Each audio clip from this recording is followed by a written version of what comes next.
tumaas na ang presyo ng ilang school supplies higit isang linggo bago ang balik eskwela ng mga estudyante. Para sa detalye, live na magbabalita si Mobile Journal Francis Rivera mula sa Divisoria.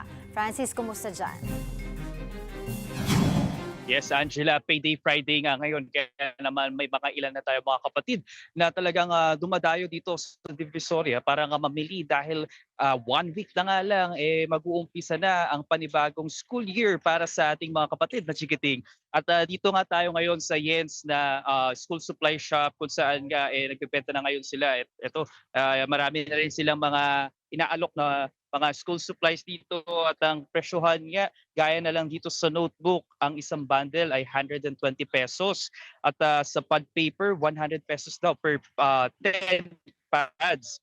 At sa intermediate pumapalo naman ang presyo niyan so 150 150 pesos 10 pads habang yung yellow pad ay 50 pesos yung retail at 300 pesos naman yung bundle.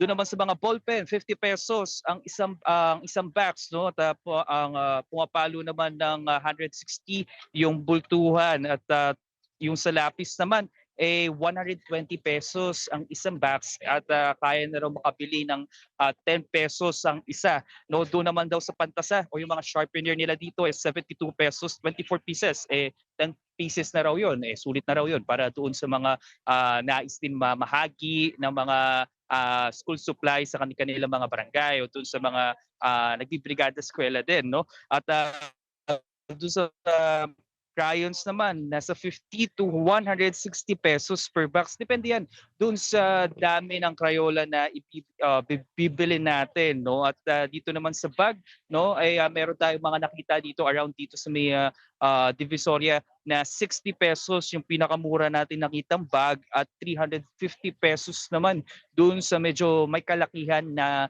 bag.